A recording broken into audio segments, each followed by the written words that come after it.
Welcome to the Build Business Acumen podcast, where we deliver practical knowledge and powerful guidance. Here is your futuristic host, Nathaniel. I will be discussing resilience with Nelly Shein, and we just finished authoring a book on this very important topic. And this is part of a 10-part audio series that we decided to do to help you dig deeper into resilience. Thanks for listening. It's such a huge subject, right? So I'm just going to explain what resilience is, a really general overview. And then I'm going to ask Nelly a load of questions, and we're going to kind of get into the real workings of how you can move beyond it. And this is part of a quite a substantial series for our publisher that we're putting together off the back of the book that we just wrote around this topic. So this is a really serious topic to dig into. And according to Oxford, resilience is the capacity to recover quickly from difficulties, toughness. Why is it important to be resilient, do you think, in today's society, Nelly? Well, I think that it's always been important to really be resilient, but people have probably not been aware of the word or what it takes. But even if you're looking back, there were always people who would make it. For instance, they were emigrating to United States. They had the power to leave, for instance, Sweden. That was a very poor country once upon a time. And they came over there and they made it, they survived. So the interesting thing, I think, is that who is going to make it, who has it within them to have that strength to whatever it is to bounce back from. I mean, something else I'm thinking about that is close to heart is New Zealand and all the catastrophes they've had there with earthquakes. And still, people are for the fourth time building a house almost in the old spot where the house were destroyed. And they still have the energy to do it. And you can see them after just a couple of days after it happened, how they walk around and pick up things and cry a bit. And when you come back half a year later, there is a new house there because they have the strength within them to do that. So I am very fascinated about people, because then there are other people, they give up very early when they get a challenge of some sort. Right. And I actually heard an interview with a young guy, 22, and he was used to be the top player in the soccer game, and he was winning everything, and he grew up in the best area in the country, and then it stopped when he was 24 or something, because then he wouldn't make it any further. And then now he was a lot older, and he was saying that was the worst thing that could have happened, because I had no practice in failure. I have no practice in tragedies. I had no idea how to handle that, because I thought that that was how life was, a constant success. Yeah. But as we know it, life is not a constant success. Yeah. So resilience, that is here for everybody of us if we want to take upon that challenge and to practice and work with ourselves. It's like I said in the first conversation that we had around this, it's such a big topic, and I don't think people really realize. And what I found fascinating is how each person that we researched actually, and the people that we know, and also our own experiences within resilience, dealt with, we deal with things in different ways, right? Like for me, perhaps I might exercise for an hour longer than I would if I wasn't stressed, right? Or I might sleep in late, right? But, and other people may like drink alcohol, they might go for a run, or they might, there are so many different ways to kind of get you out of the problem so that you can look down upon it, that I think it's fascinating, actually. And, it's changed my life studying this, really, because it's given me a much more control over my emotions and who I turn to if I need to turn to anyone, and at what point do I want to speak to someone.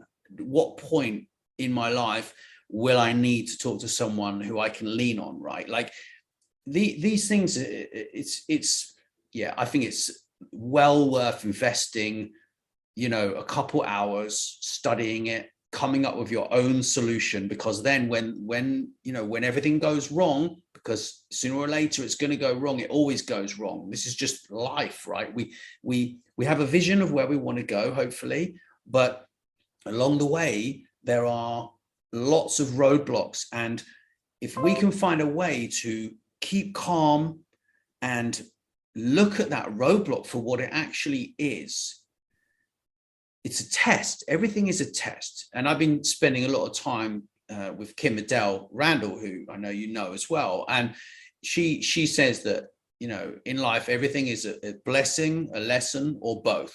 And I know that comes from somewhere else, right? But it means a lot. So let me see, I've got a question here for you, Nelly. So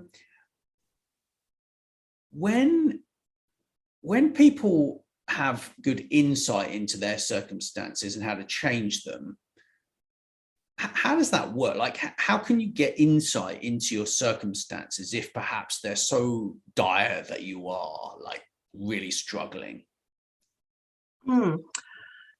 Something that I think is underestimated and not talked about at all, that is actually self-talk.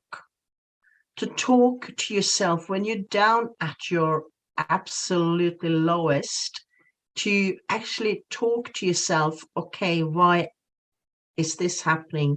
What am I doing here? What am I supposed to learn from this?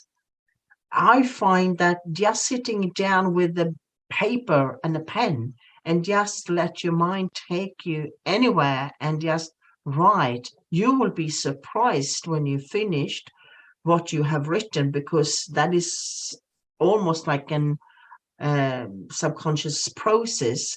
And when you do that, you will get insights to your own behavior, because there are reasons to why you are where you are. It is not that God decided that day, I'm going to mess around with Nathaniel's life today. No, it's not like that. It is that you, during your life, you have taken these steps, and now you are where you are. And there are many different ways you can react upon it, but the worst is to blame somebody or feeling sorry for yourself, because that will make you stay longer in the spot where you are.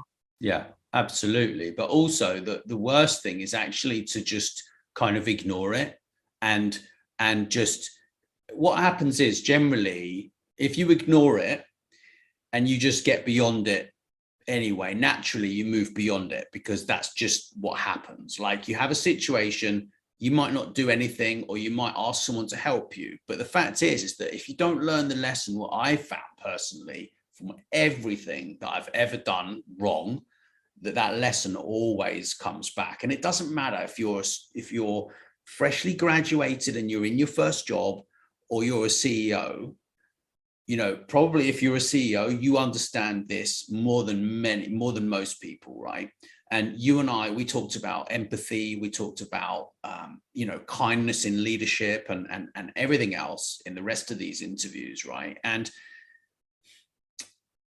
I think for me, I think it begins with awareness. It begins with, but before you get to that awareness, right, like, you need to remove yourself from the emotion, because the emotion of what has knocked you off your, let's say you have a level of calmness, yeah, and a level of panic. If you're on a stage 9 out of 10 panic, right, you're incapable of rationally thinking, because you're so stressed about your situation that you're going to take the wrong decisions. Yeah. And that's why I think resilience is like, it's massively important, more than anyone really realizes.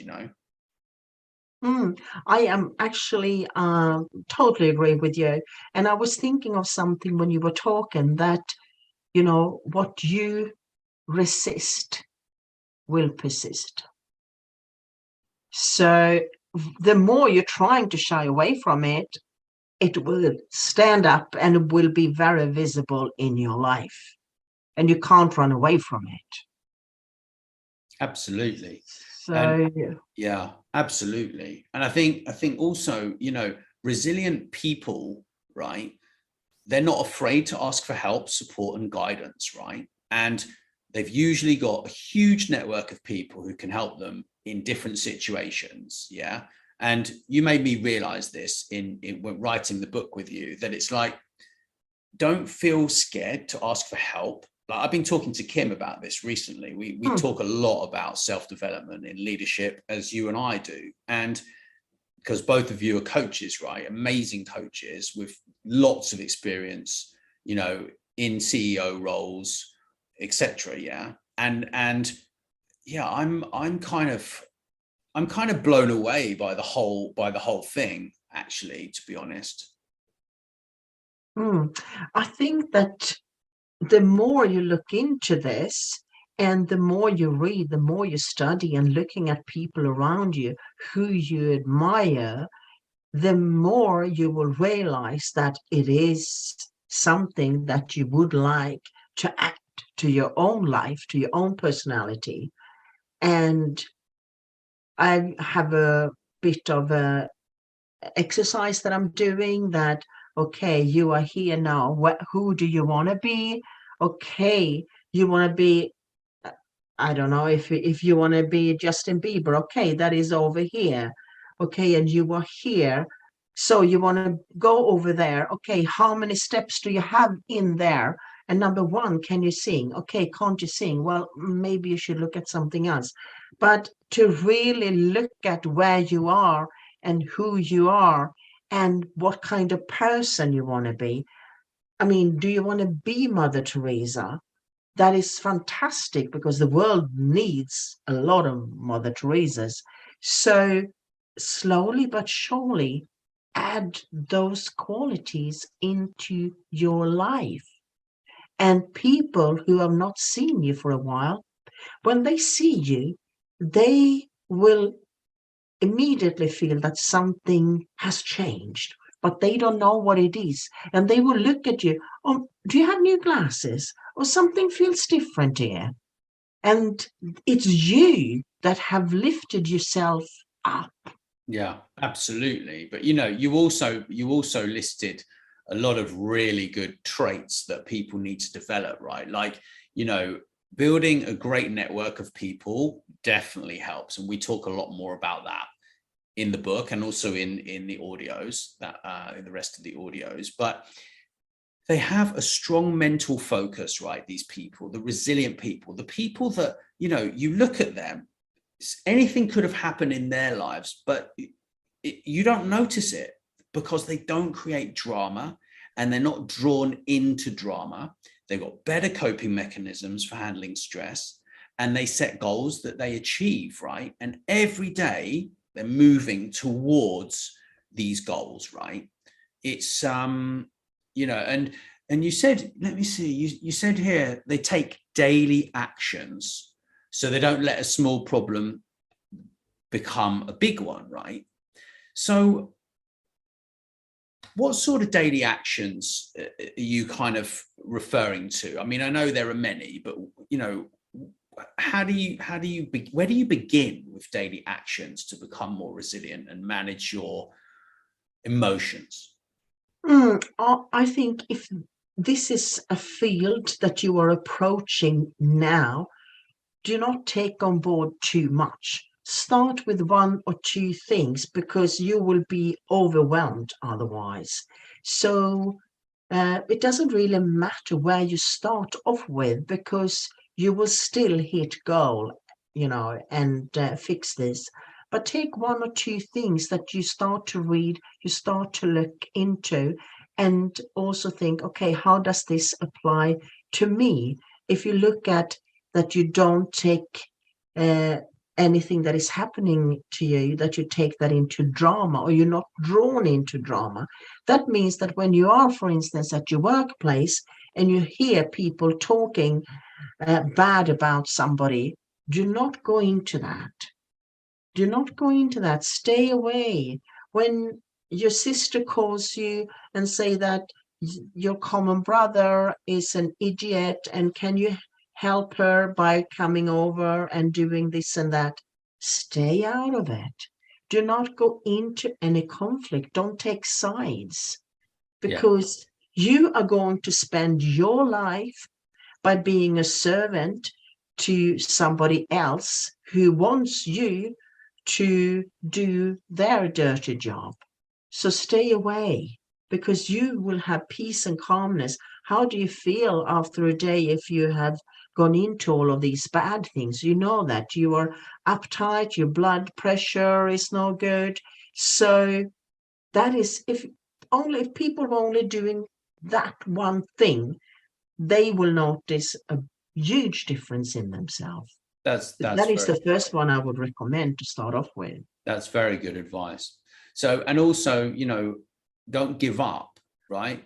Like sometimes it can take years to build resilience, but in the beginning, it's firstly like being aware of your emotions and being aware of the triggers that trigger your emotions. So someone could say something specific to you. It may not mean anything to them, but to you, it means something different. So just be prepared that what someone may be saying to you may not mean what you think it means. So persistence and just understanding that this is a journey. It's not like a firmware update that is immediate. But once you start absorbing this information and you get stuck into the rest of this series and read the book, you will really absorb some amazing content, and it'll help you to become more resilient. So thank you, Nelly. I've thoroughly enjoyed speaking with you again, and thanks everyone for listening. Thank you, Nathaniel. We will let you know as soon as our book is available. We are going to be putting 2 books together. One of them will be business resilience, and the other one will be personal resilience. And both of those 2 topics we think will work really, really well together. So watch this space and look out for those. But in the meantime, we're going to be doing another handful of episodes like this one. Thanks so much for listening. Please subscribe, and wherever you prefer, share with your friends. And if you enjoyed the show, drop us a review on iTunes or wherever you listen.